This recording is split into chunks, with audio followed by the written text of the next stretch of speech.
शुगोदा met YouTube channel पे आप सबका स्वागत है। दोस्तों, आज हम इस वीडियो में देखेंगे पीएफएमएस यानी पब्लिक फाइनेंशियल मैनेजमेंट सिस्टम पे होल्डिंग अकाउंट पे कोई पेमेंट करने वक्त कोई आपने टीडीएस और दूसरा कोई डिडक्शन करके वो जब डिजिटल साइन डीएससी दे के जब होल्डिंग अकाउंट पे ट्रांसफ़र किया तो होल्डिंग अकाउंट पे आप वो डिडक्शन है उसको कैसे इनकम टैक्स डिपार्टमेंट का हेड में हम ट्रांसफ़र करें या सबमिट करें या जमा करें। दोस्तों, मैं रिपीट कर रहा हूँ, होल्डिंग अकाउंट में जो अमाउंट है, जो राशि है आपका, कोई पेमेंट करने समय आपने जो अमाउंट टीडीएस या जीएसटी जो भी है, जो भी डिडक्शन आपने किया वो डीएससी दे करके आपने पीएफएमएस का होल्डिंग अकाउंट में ट्रांसफ़र किया तो उस अमाउंट को कैसे इनकम टैक्स डिपार्टमेंट का जो हेड है उस हेड में कैसे ट्रांसफ़र करें या जमा करें। ठीक है, तो इसके लिए आपको सबसे पहले जाना पड़ेगा इनकम टैक्स डिपार्टमेंट का जो वेबसाइट है उसमें देखिए incometax.gov.in/etc। ये जो वेबसाइट है इसका लिंक मैं वीडियो का डिस्क्रिप्शन बॉक्स में दे दूंगा। ये जो वेबसाइट है इस पे जाना है। ठीक है, तो मैं इसको टाइप करके एंटर कर लिया। करने के बाद ई फाइलिंग इनकम टैक्स का ये जो वेबसाइट है इसमें हम लोग आ गया। तो इसके बाद क्या करना चाहिए, इसके बाद ई पे टैक्स इस पर क्लिक कीजिए। इस पर क्लिक करने के बाद देखिए एक वेब पेज आपके सामने आने वाली है। तो देखिए इस बार क्या करना है, इस पे देखिए पैन और टैन मांग रहा है। ठीक है, तो आपका ऑफिस का जो टैन है, पैन नहीं, जो टैन है उसको देना पड़ेगा यहाँ पे। ठीक है, तो आपका ऑफिस का टैन होना चाहिए, ज़रूर होगा। ठीक है, तो वो जो टैन है उसको मैं अभी दे रहा हूँ, तो ठीक तरह से देना चाहिए, गलती मत कीजिए। इसके बाद कॉन्फर्म पैन या टैन कन्फर्म करना पड़ेगा। ठीक है, तो जो टैन नंबर मैं यहाँ पे डाला उसी टैन नंबर को मैं यहाँ पे डालूँगा अभी, गलती मत होना चाहिए। ठीक है, तो हो गया। ये दोनों सेम है इसलिए कोई एरर नहीं आ रही है। सेम ना होने पे अगर कुछ गलती मिस्टेक आपने कर दिया तो यहाँ पे एरर मैसेज आ जाएगा। ठीक है, तो इसके बाद मोबाइल नंबर, ऑफिस का जो हेड है उसका मोबाइल नंबर देना चाहिए। ठीक है, दूसरा कोई किसी का भी मोबाइल नंबर आप दे सकते हैं। तो ये आपका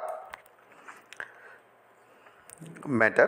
तो देखिए मैं मोबाइल नंबर दे दिया, इस मोबाइल नंबर पे एक ओटीपी जाएगी। ठीक है, तो मोबाइल नंबर देने के बाद यहाँ पे कंटिन्यू करना चाहिए। मैं कंटिन्यू पे क्लिक कर लिया। करने के बाद देखिए जो मोबाइल नंबर मैंने अभी अभी दिया उस पर एक ओटीपी आ गया, तो उस ओटीपी को सावधानी से यहाँ पे डालना होगा। मैं डाल दिया। ओटीपी ना आने पर रिसेंट ओटीपी भी आप कर सकते हैं।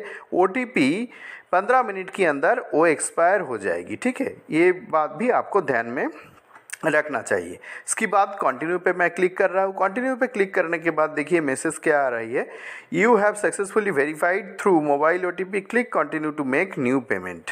वेरीफाई ओटीपी तो हो गया। पेमेंट करने के लिए कंटिन्यू पे मैं क्लिक करने वाला हूँ। एक बात मैं आपको बताना चाहूँगा, देखिए यहाँ पे जो 10 नंबर है यहाँ पे विजिबल है, इसको आप एक बार फिर से देख लीजिए। इसके बाद कंटिन्यू कर रहा हूँ। कंटिन्यू करने के बाद देखिए यहाँ पे असेसमेंट ईयर सिलेक्ट करना पड़ेगा। ठीक है, तो देखिए असेसमेंट ईयर क्या होता है, फिनेंशियल ईयर जो होता है उसके बाद असेसमेंट ईयर आता है। ठीक है, तो यहाँ पे फिनेंशियल ईयर मेरा 2022-23 है, उसके लिए असेसमेंट ईयर होता है 2023-24। Okay, I hope you understand. तो देखिए मैं असेसमेंट ईयर 2023-24 सिलेक्ट कर लिया। करने के बाद फिनेंशियल ईयर 2022-23 यहाँ पे ऑटोमेटिकली आ गई। एक बात ध्यान देने वाली बात है, एक बात क्या है, जो पेमेंट आपने 2022-23 फिनेंशियल ईयर में किया उसी पेमेंट का जो टीडीएस है उसको मैं यहाँ पे चालान बना के चेक की ज़रिए से बैंक से इनकम टैक्स डिपार्टमेंट में मैं सबमिट करूँगा। ठीक है, तो ये जो फिनेंशियल ईयर है ये 2022-23 यानी ये ट्रांजैक्शन 2022-23 का फिनेंशियल ईयर में हुआ था। इसके बाद क्या करना पड़ेगा, यहाँ पे प्रोसीड करना पड़ेगा। प्रोसीड कर लिया।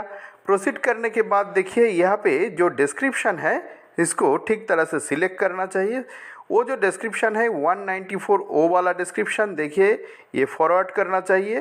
टोटल यहाँ पे 60 आइटम है, यहाँ पे 5 आइटम अभी अभी विजिबल दिखा रही है, तो आपको यहाँ पे फॉरवर्ड में जाना होगा। ठीक है, फॉरवर्ड करके जाना होगा।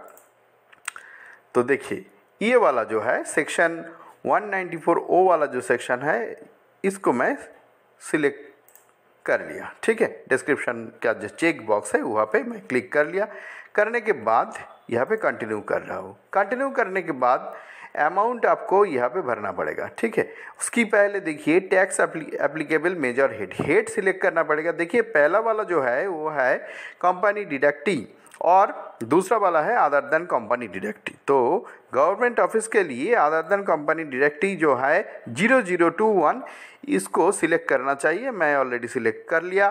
करने के बाद जो टैक्स है, जो टीडीएस है, जीएसटी हो टीडीएस हो, यहाँ पे मैं टीडीएस अभी करने जा रहा हूँ। तो वो जो अमाउंट है, ठीक है, वो अमाउंट मैं यहाँ पे डाल दिया।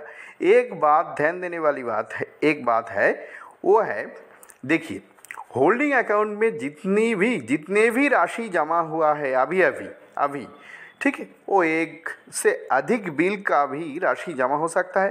वो सारी की सारी अमाउंट एक साथ में आप चालान जनरेट करके सबमिट कर सकते हैं और अलग अलग भी कर सकते हैं। ठीक है, तो देखिए मैं तो फिलहाल एक बिल का जो अमाउंट है, ठीक है, वो कर रहा हूँ। सारी के सारी अमाउंट, पूरा टोटल अमाउंट नहीं कर रहा हूँ।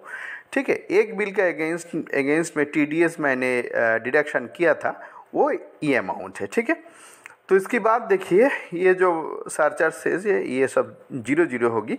तो इसके बाद कंटिन्यू पे फिर से मैं क्लिक कर दिया। करने के बाद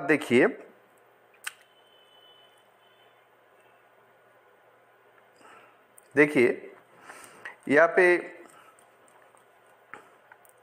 कुछ फील्ड मैंडेटरी है। पेमेंट गेटवे अभी नहीं आ रही है, तो ये आना चाहिए। मैं थोड़ा बैक कर रहा हूँ। बैक करने के बाद फिर से मैं कंटिन्यू कर रहा हूँ। देखिए ये आ गया। तो पेमेंट मोड आपको सिलेक्ट करना पड़ेगा। कभी कभी ऐसा सर्वर इंटरनेट की कारण से ऐसा होता है। ठीक है, तो ऐसा अगर होगा तो बैक करके फिर से आप कंटिन्यू करेंगे तो ठीक हो जाएगी। इसके बाद देखिए पेमेंट गेटवे क्या है, नेट बैंकिंग है, डेबिट कार्ड है, पे एट बैंक करना है। आपके पास तो चेक है, तो चेक दे कर के आपने चालान जनरेट करके चेक से अगर पेमेंट करना चाहते हैं तो आपको पे एट बैंक करना चाहिए। ठीक है, तो मैं सिलेक्ट कर लिया। करने के बाद देखिए यहाँ पे कैश, चेक, तो किसके माध्यम से आप देंगे। तो देखिए कैश से तो आप नहीं दे पाएंगे, आपको चेक से देना पड़ेगा। चेक मैं सिलेक्ट कर लिया। सिलेक्ट करने के बाद देखिए select bank, authorise bank only. तो जो भी आपको बैंक है यहाँ से आपको सिलेक्ट करना पड़ेगा। तो देखिए मैं state bank of India select कर रहा हूँ। आपका कोई दूसरा बैंक है तो उसको सिलेक्ट कर लीजिए। ठीक है, तो यहाँ पे जो बैंक दिया हुआ है उसी के अंदर से सिलेक्ट करना चाहिए। ठीक है, दूसरा कोई नया बैंक तो आप यहाँ पे ऐड नहीं कर सकते। ठीक है, इसकी बात कंटिन्यू कर लूँगा।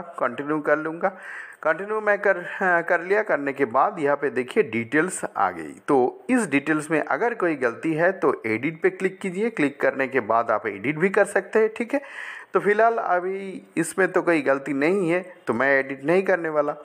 तो मैं फिर से बोल रहा हूँ, कोई भी गलती हो तो यहाँ पे एडिट आप कर सकते हैं। ठीक है, तो देखिए सब ठीक ठाक है। अमाउंट एक बार मैं फिर से देख लिया। देखने के बाद यहाँ पे कंटिन्यू मैं कर रहा हूँ। कंटिन्यू करने के बाद देखिए यहाँ पे आपकी जो ऑफिस का जो नाम है वो आ गया। ऑफिस का नाम एक बार चेक कर लीजिए ठीक है या नहीं।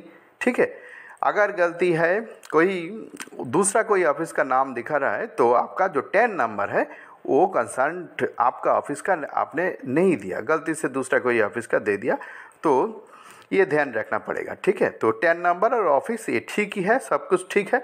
तो देखिए यहाँ पे चालान जनरेट करना पड़ेगा। वो चालान और आपका जो चेक है उसको दोनों एक साथ में मिला के बैंक में जमा करना है। तो देखिए चालान यहाँ से और नीचे से, ठीक है, यहाँ से और नीचे से दोनों ही जगह से आपने डाउनलोड कर सकते हैं। तो मैं यहाँ से डाउनलोड कर लिया, डाउनलोड कर रहा हूँ। देखिए डाउनलोड पे मैं क्लिक किया, ठीक है।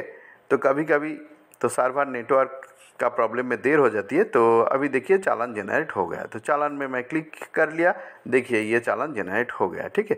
तो देखिए ये बैंक का यूज़ है, बैंक का यूज़ के लिए है। आपके लिए जो है वो इधर है। देखिए ये जो मोड ऑफ पेमेंट है, पे एट बैंक कॉर्नर, चेक से दे रहे हैं।